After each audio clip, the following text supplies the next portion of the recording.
that minimum entry more or less to a new homes market. All right, so this is the real affordability into the new homes. Last time we used to be at 1 million, 1.2 we can buy, but the market is inflated drastically. So 1.5 million is what we are using. So topic number 2, how to select based on your profile, which is important. Again, on chapter number 1, we learned the marketplace, we learned the profile, intent, strategy, and of course, the equity on hand. All right. So right now we need to know how these two gel together to then select the right property. So the map of new launches in year 2022, and there's so many of them out there, close to about more than 20 over here. Okay. And in dark blue is all the outside central region, light blue is the rest of central region. And in orange color are the core central region or the downtown core as well. Okay. But if you follow the fundamentals that I've been advocating, first one is cannot be further than MRT 800 meters away. We will then have 2 to 3 lesser. And property size not lesser than 280 units. That means more than 280 units development. Right now, we are even downsizing lesser availability or selection. And then thirdly, cannot be the last plot land. And this is what we have left. Okay. So very importantly, when we want to buy the winning properties, first thing first, we need to get our fundamentals right. And this is just 3 of the 5 fundamentals that we were that I was sharing with you a moment ago.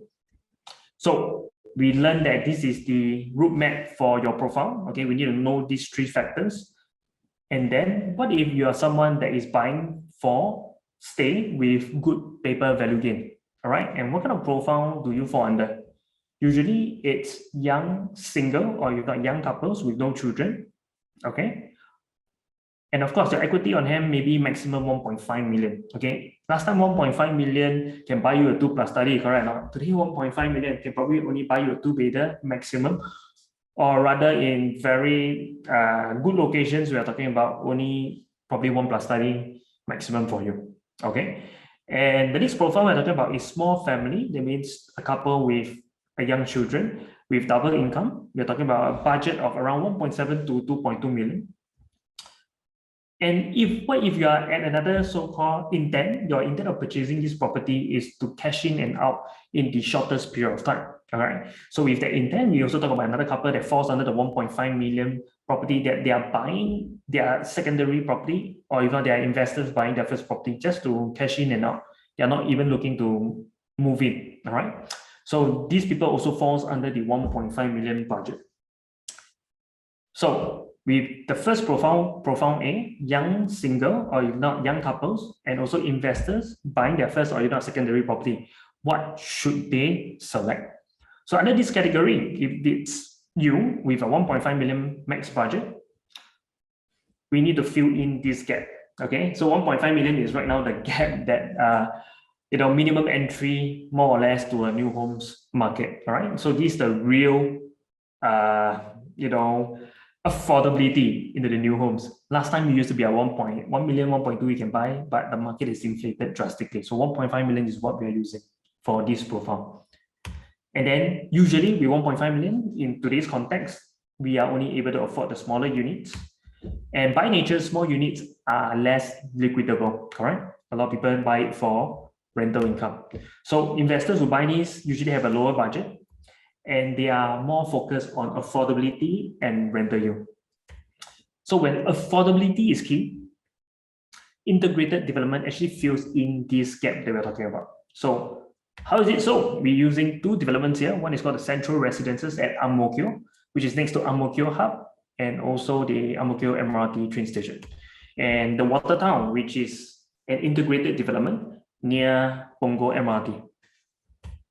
So rental yield is preserved. This is an average rental yield of all unit types for both development. We are looking at 2.8% for the central, and for the smaller unit type, which is the 1-bedder and whatnot, they are at 2.9%, higher than the bigger unit. And Watertown, all unit types were 3.1%, and for the small unit type, they are at 3.3% rental yield. Then while exhibiting strong resale demand and capital gain. Okay, this is not very common for smaller units, but in the integrated development, we actually have annualized profit for all units under the central is 3.6%, But for small units, it's actually 5% per annum in terms of growth, capital growth here. And for Watertown, all units is 2.4. And for the small units, not too far off at 2.3%. So this is the gap we are talking about, integrated development. So J Gateway is also one of that is near the Jurong East MRT train station. And it was a bullish price launch just before the 8 cooling measure called the TDSR. Okay, so this product itself was actually launched. Okay, when was it launched? It was launched at 1st July 2013. Okay, that is the day of launch. And if you look at the 8 cooling measure, it was introduced just 1 to 2 days before the launch of this J Gateway. All right, so the cooling measure came first, and then J Gateway launched just 1 to 2 days later. And with that, we see it almost sold out on launch day. So how many units were sold on the launch day? There was 738 units, and out of which 736 units were sold. So there were only 2 units unsold on the day of launch. Okay, and many people think that the price was crazy because people were going in about what 1,004 PSF, 1,005 PSF, and that kind of price is not seen in Jurong area back then in 2013. Okay, so very interestingly, a lot of people say that if you buy in, you must be crazy. You shouldn't be making money, and because it's in fact we see prices go up to 1,650 per square foot, not even 1,005. You know, 1,650 per square foot high back in 2013. Never seen before. So over here, we need to talk about the price trend and growth for J Gateway as our case study here. Okay, we're going to be doing few case study in this instance for integrated development. So J Gateway completed in 2016 and Double Nightly sold for 2012. So it would have launched in 2013 as we've seen just now in July, and 738 units development.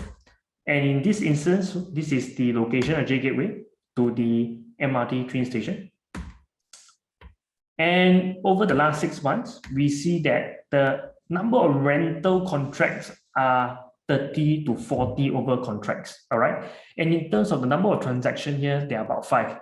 Comparing to the bigger unit types that are 700 square foot and above, there are only single digit rental contract. And at the same time, there is also lesser resale transaction as well, okay? In terms of rental use, one of the highest altogether.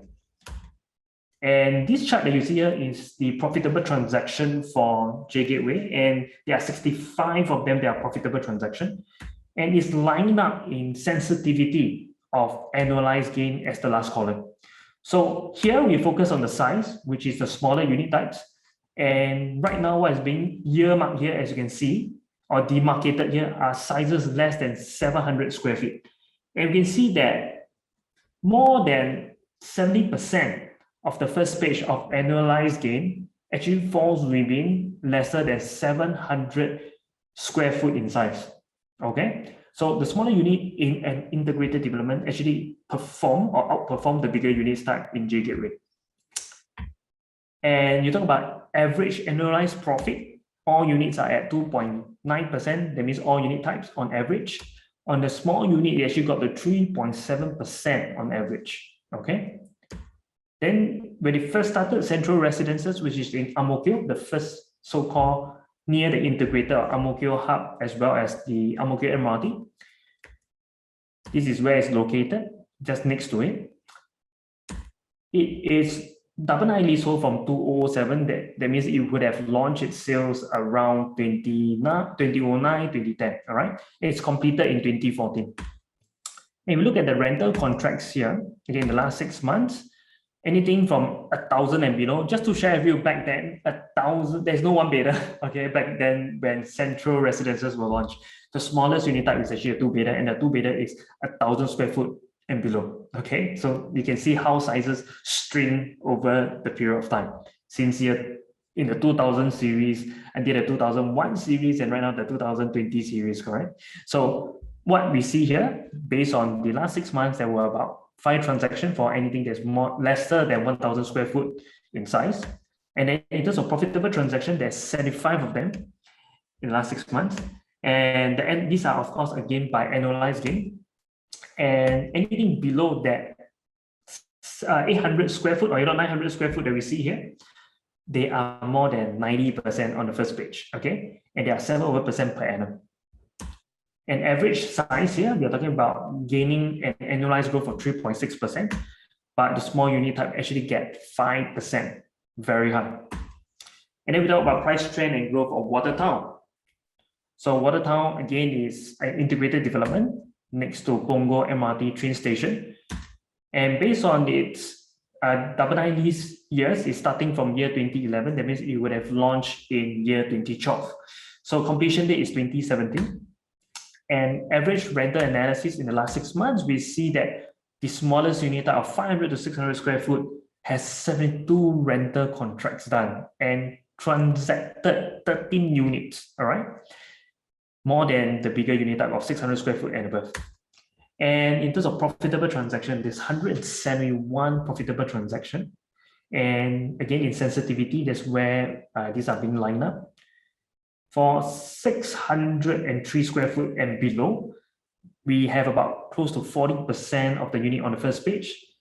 And average unit profitable in terms of annualized gain is 2.4%, but the small unit types are at 2.3%, not too far off. So how often do you get a small unit outperforming a big unit, right? And this is where we get at an integrated development. If we are having a maximum budget of 1.5 million.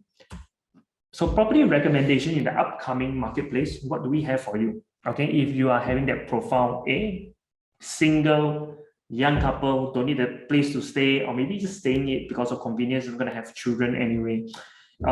You're buying a secondary property as an investor. In this instance, we are talking about the Seneca residence, okay? And this is the location of Seneca next to Tanah Merah train station, mixed-use integrated development, all right? And this is not the last plot on land. In fact, there's one more plot just across the road, and it's a park right now. In this master plan zoning, is being zoned in beige color. It means it is a residential plot yet to be released. And moreover, there is one more plot of land across the road, not really across the road, but down the MRT at Kembangan MRT. And this is another integrated development. Okay, just one MRT down. So the next MRT down towards the city center is Kembangan MRT. And this is a mixed-use development right next to Kembangan. So when we are comparing integrated development, just to share with you, we will always compare, is there another integrated development down the MRT line? Just like when initially I was advocating Pasir Ris 8 when it first launched last year. So a lot of people are telling me that AKS, can we buy Pasir Ris 8 because it is the last launch, correct? I mean, the last plot of land within Pasir Ris. But I told them, look, it is not the last integrated development. Okay, so they say, KS, what do you mean? I say, if you look down the MRT line, there is one more called the Tanah Merah MRT train station. And right now, today, it's called the Seneca residence. So today, when we are looking at Seneca, we need to look at, is there one more integrated development down the road? And the fact of the matter here is there's one more at Kembangan train station. Okay, so with that in mind, we are very rest assured that this Seneca is something that we could very well put our money into. So next, we then talk about the estimated launch price. We are looking at about 1996 per square foot for integrated development. And integrated development are usually priced a lot more higher than the surrounding residential. We all know that by now. Okay. So the next integrated we see is Lentor Modern, which is bidded by Google Land. It's the first plot to be released with 3 additional residential plots next to it, similar like Watertown. And why I say it's similar to Watertown? Just to share with you, usually integrated development are always the last plot to be released because it is the more, or if not the most expensive land that developer or even the government is going to release and the developer is going to bid. Okay, because of its nature of integrated development. But in this instance, Watertown was actually a launch that happens first before many more residential. So it's a bit lopsided that how come the sequence is jumbled up? It's supposed to be residential, residential, residential, and then finally integrated development because it's the most expensive. But when it comes down to Punggol back then, and usually this happens in area that are less established. So it's less mature, it's a new town, and government are trying to bring up the hype or the vibrancy in this area. So what do? They actually introduce the integrated development first before the rest of the residential. And that is what happens in Watertown in Punggol back then. Okay, so what happens in Watertown in Punggol? It was launched in year 2011, and after that, there was like Park Centrals that was launched, and then there's Pillmore Grand that was launched recently as well at $1,200 per square foot. So back then, Watertown was launching at about $1,200, $1,300 per square foot in 2011, 2012. And people are saying that, hey, this is expensive, never seen in this area before, so don't buy. So those who bought into it, even though it's expensive, okay, the price will grow higher. So it's very important here that we buy properties based on the fact that it grows, not because of the fact that it is cheap. A lot of people look for cheap. Of course, cheap is based on affordability, but if we could stretch our dollar, we want the property to grow, and this is important. So Watertown basically is the first integrated development that sort of launched within the area with subsequent residential plot that was released after that, and that somehow pushed up the so-called affordability of Watertown, because people then say, hey, EC, which is Pillmont Grand, could be 1,200. I might as well go and buy Watertown at 1,400, 1,500 per square foot, being integrated development and also having that convenience to the shopping mall and whatnot. Okay, so this is what happens for Lentor as well, because this is how it looks like on the map for Lentor. So Lentor Modern is going to be the development that's going to launch first. And there is so many more parcels in the area. So what we have Lentor Central Parcel A, okay, which is also bidded by Google Land as well. We also have Lentor Gardens that's coming up as well, and the rest of the surrounding Lentor parcel site. So this area is very exciting, but of course, if you ask me, buying to an area that, just like Watertown, it takes some time to eventually prosper, you need to have a longer horizon. Okay, so for Lentor Modern, you may need to hold longer. That's what I'm trying to tell you. Okay, so next, we then go into the PSF estimated is about 2002 to 2004, given the land bid was about 1,200 plus per square foot. All right. Next, we also have the Jalan Anak Bukit, which is highly sought after. In fact, I just drove past Upper Bukit Timah yesterday, and we saw the hoarding is up. In fact, the show flag should be up in the next 3 to 4 months or so. And Jalan Anak Bukit, it's basically an integrated transport hub that we learned as part of the urban transformation zoning. And these kind of development are very much sought after. We saw the success of the Woodley Residences. Pasir Ris 8, we see prices increase more than 4 or 5 times during the launch day itself. And of course, Sengkang Grand by CDM. Right? And in recent times, we also have Piccadilly Grand that was being snapped up more than 75%. So this is the very much sought after one after Pasir Ris 8, integrated with community center, hawker center. All right, and they are likely going to do the same strategy of repricing every hour. Okay, and estimated launch price to be 2,088. So guys, right now you have 2 development very, very closely priced, which is Jalan Anak Bukit and also this Sinica. Which one will you buy? One is for the west side, one is for the east side. Okay, and I realized that east side people will buy east side property, west side people will buy west side property, so they will not really interswitch unless it's buying for